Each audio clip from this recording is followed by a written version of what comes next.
Hi guys, it's Miss Gustafson. I'm here to do our daily read aloud. Today is Thursday, May 14th. I saw some of you this morning to get caught up on some work, and the rest of you, I just want to say a couple reminders. If you're in my ELA class and you were not at ELA Zoom on Wednesday, which that was quite a few of you that I didn't see yesterday. So if you were not in my ELA class and I did not see you yesterday, then I need you to go onto our Google Classroom and see the post that I posted yesterday. I posted the video of our Zoom, which you need to watch before you do anything, okay? I can't stress that enough. Some of you, I think, just want to go right onto the exit ticket, but then you're not sure what you're supposed to be doing because you haven't watched that video. So make sure you watch the video first. It goes through the lesson. It goes through the information. And then I also read through the exit ticket. That is the separate assignment that you need to complete.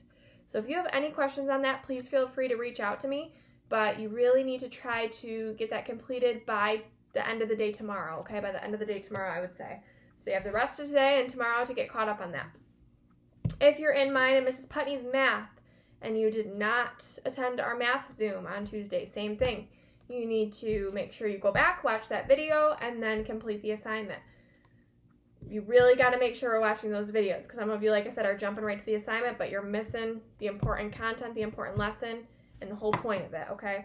So the best thing to do is just try to be at those Zoom meetings, okay? They're the same time every week. It's been these same times for a long time now, so I know some things come up and we can't be there, but the best thing is to try to be there as much as possible because when you miss it, then you got to remember to go back, and some of us are having trouble remembering to go back or finding the time to go back, so the easiest way is just to be there so you can get the work done and then you don't have to worry about going back and doing it. So anyways, we are going to continue our read aloud with Edward today. We will be reading chapters 22 and 23, and I hope you enjoy. Here we go.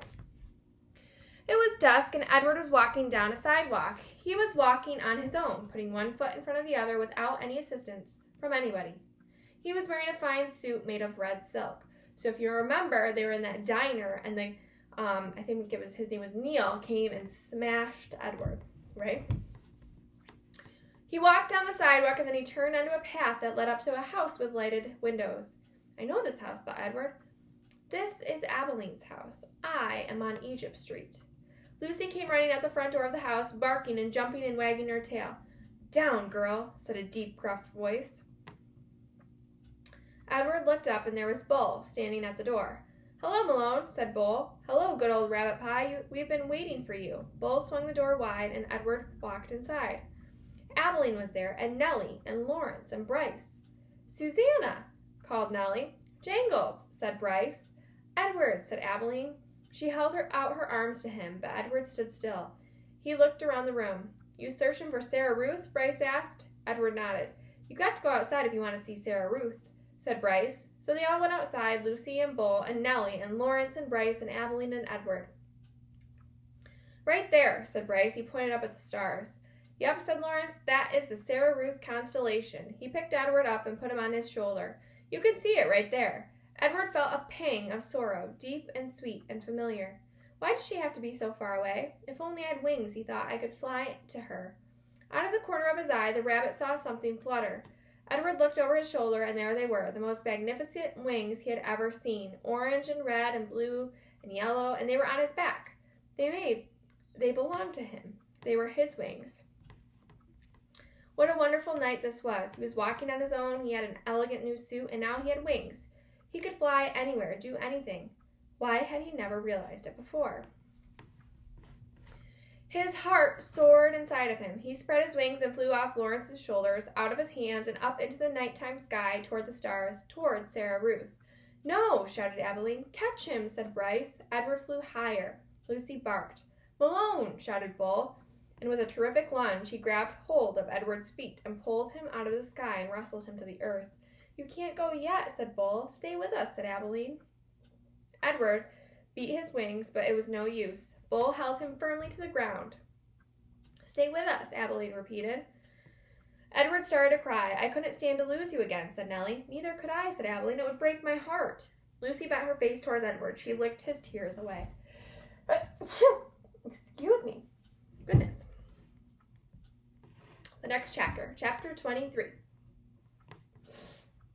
Exceedingly well made, said the man who was running a warm cloth over Edward's face. A work of art, I would say, a surpassingly unbelievable, dirty work of art, but art nonetheless. And dirt can be dealt with just as your broken head has been dealt with. Edward looked into the eyes of the man. Ah, there you are, the man said. I can see that you are listening now. Your head was broken. I fixed it. I brought you back from the world of the dead. My heart, thought Edward. My heart is broken. No need to thank me, the man said. It's my job, quite literally. Allow me to introduce myself. I am Lucius Clark, dowel mender. Your head? May I tell you? Will it upset you? Well, I always say the truth must be met head on. No pun intended. Your head, young sir, was in 21 pieces. 21 pieces? Edward repeated mindlessly. Lucius Clark nodded. 21, he said. All modesty aside, I must admit that a lesser dowel mender without my skills, might not have been able to rescue you. But let's not speak of what might have been. Let us speak instead of what is. You are whole. You have been pulled back from the brink of oblivion by your humble servant, Lucius Clark. And here, Lucius Clark put his hand on his chest and bowed deeply over Edward. This was quite a speech to wake up to, and Edward lay on his back trying to absorb it. He was on a wooden table. He was in a room with sunshine pouring in from high windows. His head apparently had been in 21 pieces and now was put back together into one. He was not wearing a red suit. In fact, he had no clothes on at all. He was naked again, and he did not have wings. And then he remembered. Bryce, the diner, Neil, swinging him through the air. Bryce. You are wondering, perhaps, about your young friend, said Lucius.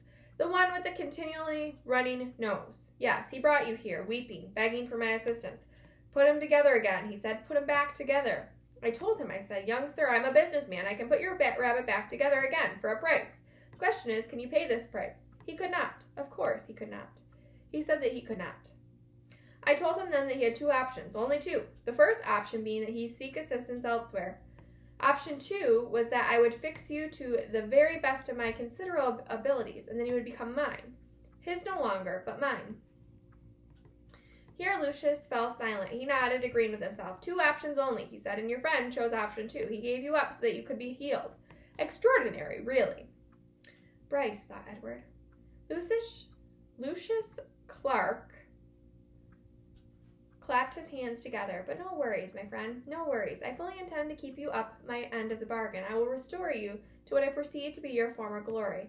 You shall have rabbit for ears and a rabbit for tail. Your whiskers will be repaired and replaced, your eyes repainted to a bright and stunning blue. You will be clothed in the finest of suits. And then, someday, I will reap the return on my investment in you. All in good time, all in good time.